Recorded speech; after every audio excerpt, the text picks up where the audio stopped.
A disappearance of a wife and airline stewardess is bad enough, but to have her disappear while during a hurricane is worst.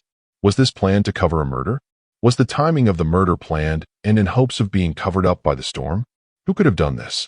Who had the motive or opportunity to plan and carry out this devious scheme? Join us today to find out more.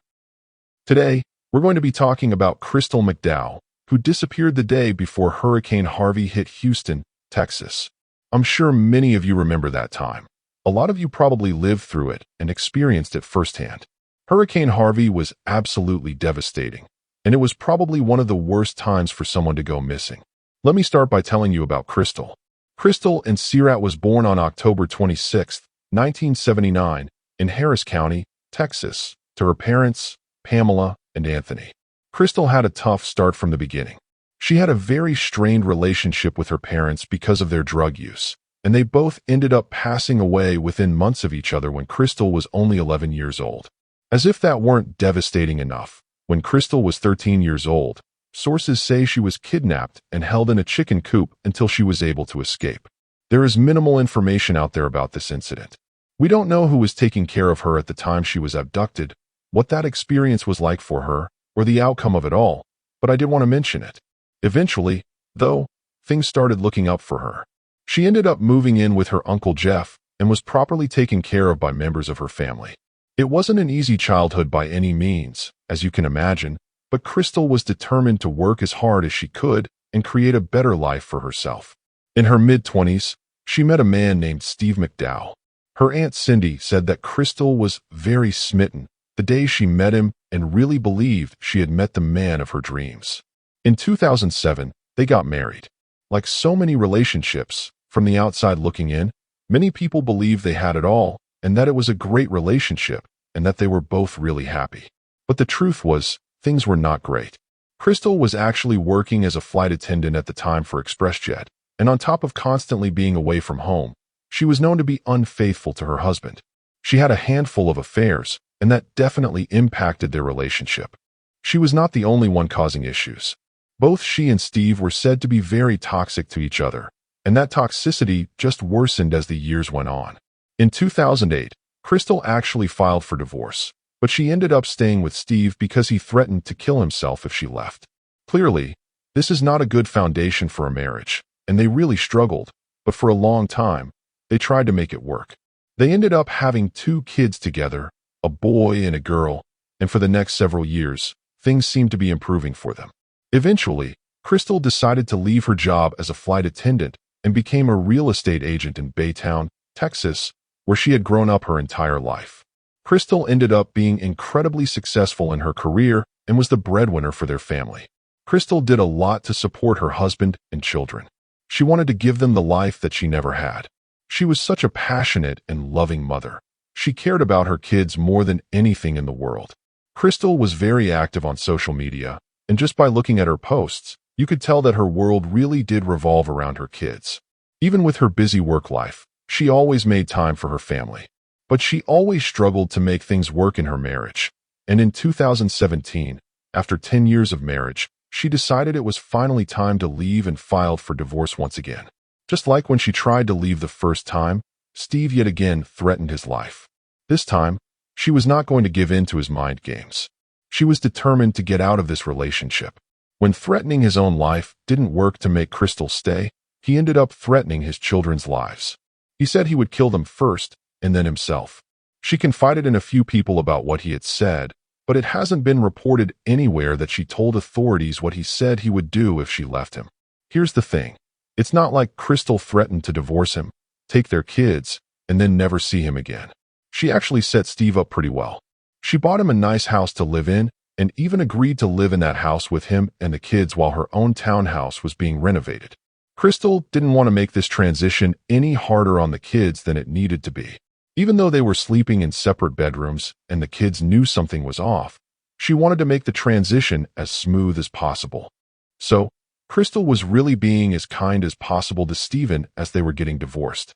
She had stated that their relationship had started to feel like brother and sister. It was hitting that roommate phase, and she didn't even feel like they were married anymore. The divorce was finalized in June of that year, and up until that point, Crystal had been completely financially supporting Stephen. She tried her best to make this as easy for all of them as possible. Living with your ex-husband obviously isn't ideal, and she did want to move on with her life. So, she started dating someone else while she was still living with Stephen. The summer that the divorce was finalized, she began dating a local jeweler named Paul Hargrave. She and Paul spent a good amount of time together, and their relationship grew quickly. However, she was still living with Stephen and the kids, and as you can imagine, since Stephen clearly did not want the divorce in the first place, he was not keen on her moving on and dating someone else. It has been said by many that he had a sort of obsessive love for her, and the idea of her being with someone else drove him crazy. Of course, Crystal knew that would be his reaction, so for a while, she tried to keep Paul a secret. He was clearly the jealous type, and at one point that summer, Crystal told a friend that she was afraid that he had been tracking and following her. It sounds like he had always kind of been this way in their relationship, but there seemed to be one event that really set him off. Before they split up, Stephen, Crystal, and the kids had planned to take a cruise together as a family. Some of her other family, like her uncle who raised her, were also going to be there. But after their divorce was finalized, Crystal decided to invite Paul instead. To be clear, she invited Paul even though Stephen was also going to be there, and as you can imagine, he was not down with that. Paul also thought it was weird and was uncomfortable, so instead of uninviting Paul, she uninvited Stephen. All of this created a lot of drama, as you can imagine. Unfortunately, this trip would never even happen because on August 25, 2017, Crystal McDowell went missing. The night before, she stayed with Paul, and she woke up Friday morning, got all her stuff together, and had to be back at the house for Stephen because he had to go to work and she needed to take care of the two kids. Later that day, she had 2 house showings. There is actually security footage of Crystal walking around Paul's house, getting ready to go at around 7 a.m., and she leaves the house around 7:10 a.m. This is the last time that Crystal was seen. She knew she had to get back to her kids and make sure they were all prepared for what was to come. She had 2 house showings scheduled for that day, but they were both canceled due to the storm. However, she wouldn't have made it to those showings if they hadn't been canceled because after leaving Paul's house, nobody had seen or heard from her. Paul said he tried texting and calling her, but he figured she was busy trying to get prepared for the storm. Stephen said he also didn't hear from her, even though he knew she was supposed to come home for the kids that morning. Neither Paul nor Stephen called the police and reported her missing. Paul did reach out to her Uncle Jeff, saying that he couldn't get a hold of her and asking if he knew where she was. It wasn't until the next day, the 26th, that her Uncle Jeff ended up making the report. By this point, everyone was really concerned because Crystal was not the type of person to not get back to her friends and family. She was constantly in touch with people, and everyone knew that something had to be really wrong. She would never have just left without telling someone, especially with this massive hurricane headed their way. The hurricane made landfall on the 26th, the same day the police were alerted that she was missing. As you can imagine, with the hurricane starting, it made starting an investigation extremely difficult. Not only were the streets flooding with water, but 911 and emergency teams were very preoccupied with rescue efforts. Many of these investigators were dealing with the devastation firsthand. Their homes were flooded, but most of them still showed up on Sunday to work with the intention of looking for Crystal. Above all else, they were certain that she was not a victim of the hurricane, so they turned to her friends and family to try and learn more and figure out where she could have gone. At first, investigators actually thought that her Uncle Jeff knew more than he was letting on. Even though he was the first to report her missing, he did make the investigation harder. First of all, he actually went to Crystal's home that weekend, despite the hurricane, and could have possibly tampered with a potential crime scene. I'm sure that wasn't intentional. When someone goes missing, you're just going to do everything you can think of to do. I'm sure he thought going to the house would be helpful. Obviously, that was a mistake. He also hired a private investigator, but investigators felt that was odd because they were already doing the job, so they were suspicious of him. But there were 2 other people that investigators had their eyes on who seemed more likely to have been involved. Obviously, that was Paul and Stephen. These 2 men had relationships with Crystal, had access to Crystal, and both had not reported her missing. When it came to Stephen, he was very helpful and cooperative with officers. He offered any information that he could and offered to help in any way he could. He told them about their marriage and how it ended, but he said it was very amicable, which we all know is not true. He explained to them that they were still living together for their kids, even though they were not together. From the outside looking in, that sounds pretty good. These two are still living together to make things work for their kids. They must be friendly.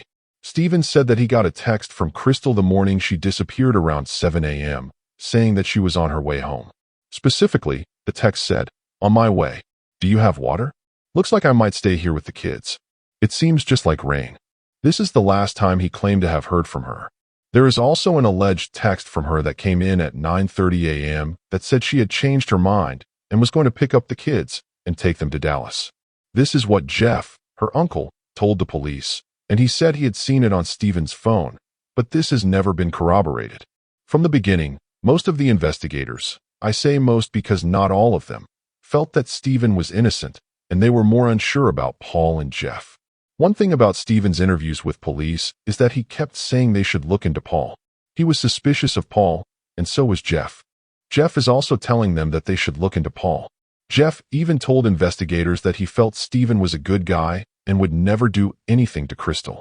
But Paul, he wasn't so sure. He said that their whole family had a bad feeling about Paul, and considering he was the last person to see her, it was starting to look more and more likely that maybe Paul had something to do with her disappearance. When looking into Paul, huge red flags came up. Remember that home security footage of Crystal walking through and leaving Paul's house? Well, Paul handed it over to the media before he handed it over to the police.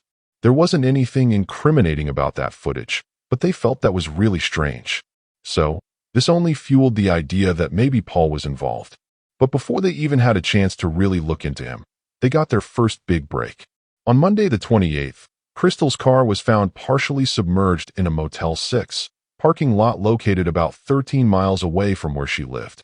A family member actually got a text from someone who said that they'd received a Snapchat with a video of the car, and that's when they realized it belonged to a missing person. Because the streets were still so heavily flooded by this point, the police had to take an airboat to reach the car. When they did, they realized that the keys were still inside. They started to think that maybe someone ditched it and hoped that the car would be stolen. But the question was, who did it? Was their plan to have her car stolen ruined by the flooding from the hurricane? Or is it possible that the hurricane was part of the plan all along? So, her very flooded car was eventually towed to a crime scene lab. Unfortunately, the water had completely washed away any potential evidence. See this black car right here? This Mercedes? Crystal McDowell's car was found submerged in this Motel 6 parking lot, roughly 13 miles from her home. The cops were here busting in doors to find out where this lady is. Police say it was likely parked here before the water rose. As the days began to pass and the roads began to clear, two things happened. One, it became extremely clear that Crystal did not run away. There was no activity on her phone, no activity on her bank accounts, and without her car, it's obvious that she would have likely been found by now. Second, by this point, investigators and the media really started to pick up steam. A Texas Ranger came in to work on the case, and he was determined to find answers.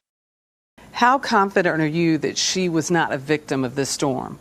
I'm very confident. She is not a victim of this storm. We feel very, very confident that she's not a victim of this storm. Chambers County Sheriff Brian Hawthorne says the investigation began before the storm, but Harvey's aftermath has made their efforts more challenging. We are hampered by some of the flood issues, but we are as aggressive as ever trying to locate and find Crystal McDowell. At this point, investigators still couldn't agree on who to focus their energy on. Was Stephen involved? Was Paul involved? Is it possible her uncle Jeff was involved? Because they had several persons of interest, progress on the case actually started to slow down. Paul and Stephen both pointed their fingers at the other person during their interviews, and they both failed their polygraph tests. I think she was concerned for her well-being. Paul Hargrave says he and Crystal started dating in June after her divorce and suggests the relationship with her ex-husband was not an amicable one. I think she was wanting to get out of that situation as quickly as possible and move forward. I think that there was probably some animosity between boyfriends and husbands, and the husband probably might think the boyfriend had something to do with it, the boyfriend might think the husband had something to do with it, which is exactly what we're faced with. Then, investigators got their second big break from Crystal's car. Obviously, They weren't able to get any evidence from inside the car, but they were able to get CCTV footage from outside the car, and that told them everything they needed to know. They knew that if they could find who put that car there, chances are that same person had something to do with her disappearance. They ended up being able to pull surveillance footage from a Shell gas station next to the Motel 6. On August 26th, the same day that Crystal went missing, video evidence shows her black Mercedes being backed into a parking spot in the Motel 6 parking lot. Unfortunately, it was too dark and rainy to see who was driving the car. However, 5 hours later, the same camera captured Stephen McDowell pulling into the gas station, getting out of his car, and walking in the direction of the motel. Investigators believe that Stephen was there checking to see if the car had been stolen or not. Not only did he not get gas at the gas station, but he is also seen on camera taking what looks like a big bag and stuffing it into a trash can, pushing it down deep enough so it couldn't be seen. Unfortunately, because of the storm, when investigators went to the trash can to try and retrieve this bag, everything in the trash can had been washed away by the hurricane. Now, I'm sure many of you are wondering how Stephen would have gotten home if he drove her car to the parking lot and left it there, which was 13 miles away from his house. Investigators were wondering the same thing. When they looked at the area surrounding the motel, they were reminded of something. Early on, when they asked Stephen what he was doing the rest of that day, he mentioned something about going to Walmart. It turns out there's a Walmart right across the interstate from the Motel 6. So, they pulled security tapes from Walmart, and what did they see? Stephen walking around the store. Not only that, but he also purchased a bike and was later seen riding that bike in the direction of his home. All of this is too much to ignore. At this point, Stephen was still denying that he had anything to do with Crystal's disappearance. He was still trying to act like the helpful ex-husband who was still friendly with his ex-wife. But investigators knew that there was something more to this. Because they didn't have enough solid evidence at this point, they couldn't make an arrest, but they knew they were close. So, investigators reached out to Crystal's Aunt Cindy and asked her to keep an eye on Stephen and see if he went anywhere or did anything to indicate that he knew where Crystal was. Unfortunately, this didn't bring them any new evidence. They also hoped to learn something new from Texas X Search, a volunteer search and rescue group that was conducting a large-scale search effort. But even after that, they had nothing. At this point, they really needed Stephen to admit to what he'd done. After seeing the footage of him in the parking lot, buying the bike, and riding it home, they pretty much knew he was their guy. They started looking more into this amicable divorce that Stephen claimed they had. That's when they learned a lot. For starters, they learned that he threatened to kill himself and his family if Crystal left him. They also found out about the cruise, how Paul was invited, and Stephen was uninvited. They learned that Crystal had recently told him she was going to stop financially supporting him. There was one more big thing they learned. One of the times that Crystal told him she was leaving, he actually took the kids for a few days and didn't tell her where he'd taken them. At the time, she ended up calling 911 and reported that he had taken them. But he returned, and she ended up dropping the charges. Out of everything they had learned, they knew that the last bit of information was something that they could really use against Stephen. So, on September 8th, 2 weeks after Crystal had gone missing, they brought Stephen back in for more questioning. They showed him the tapes, and at first, he adamantly denied that he was the one in the tapes. Eventually, he reached a point where he couldn't deny it anymore and admitted that it was him. However, he said that the tapes proved nothing. No doubt in my mind that that's you. I want to show you that. I'm guessing you'd like to see that. It doesn't really prove anything to me because I know it wasn't. Seeing it was clear he wasn't going to admit the truth, was threatened with the reality that if he didn't speak up, his children would be taken away. It turned out that the DA, who was heavily involved in the investigation, got in contact with CPS and convinced them to agree to remove the children from Stephen's custody.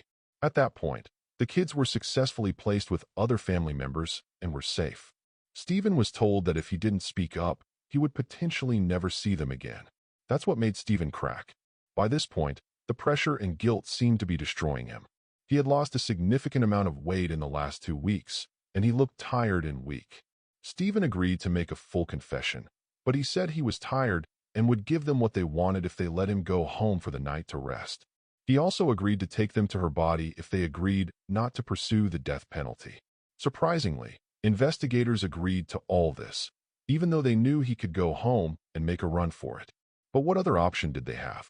At that point, there was only circumstantial evidence against him, and if they arrested him that night, there was no guarantee they'd be able to keep him in custody without more solid evidence. So, they hoped for the best. Stephen was released, and that night he made a call to his daughter Krista. She was his daughter from a previous marriage, and he had been in and out of her life for years. So, he called her and immediately started telling her, "I'm innocent," saying he would never do such a thing.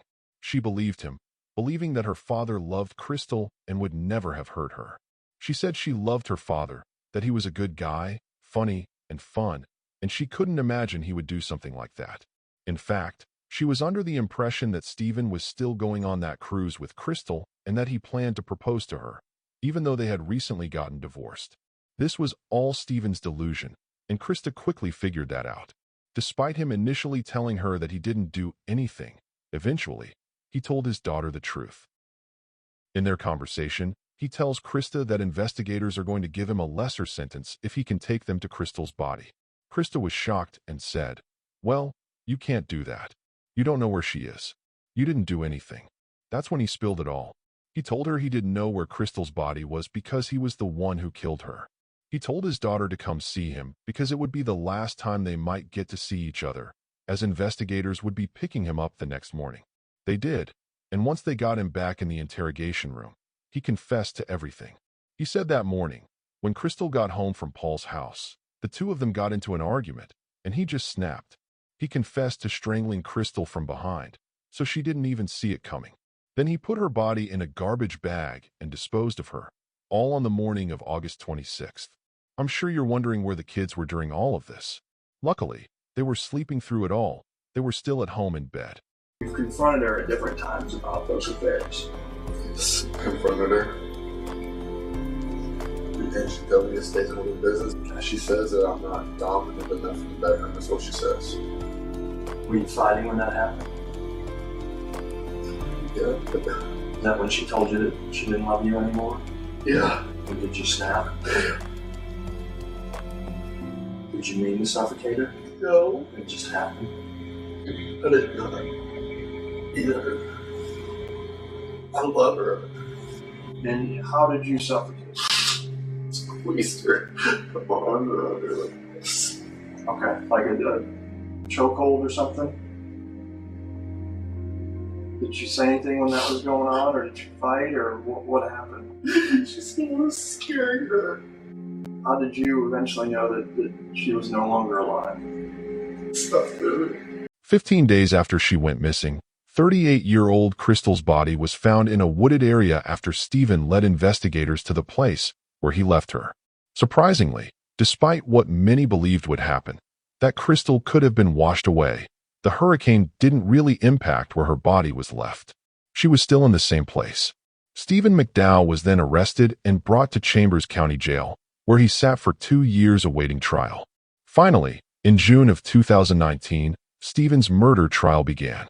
If you thought he would cooperate because he made a full confession, you'd be wrong. He made everything extremely difficult. There is a charge in Texas called crime of sudden passion, allowing a defendant to argue that they killed someone as a reaction to sudden emotion or passion. Sometimes, people with this charge can get only 2 years. Stephen confessed, but now claimed he killed Crystal because of a hug that got out of control. He testified that they were fighting, and he hugged her to calm her down, and suddenly she dropped dead. That's actually his defense. If convicted of this, he would only face 2 years for accidentally killing someone due to a hug. Obviously, no one in the courtroom bought this, and everyone in the public was horrified that this was his defense. Luckily, the jury didn't buy it either. After 5 days of testimony and 3.5 hours of deliberation, Stephen was found guilty of murder and sentenced to 50 years in prison. As for their poor children, who were 8 and 5 by this point, they had to be told by their Aunt Cindy what actually happened, what their dad did to their mother. They lost both parents in very different ways. Crystal was an incredible mother who worked hard to give those kids the life she never had, and it is just so unnecessary and tragic what happened to her. As for Stephen, he will be eligible for parole in 2042. Her family and friends hope that by then, the decision is made that he stays in prison for the full duration of his sentence.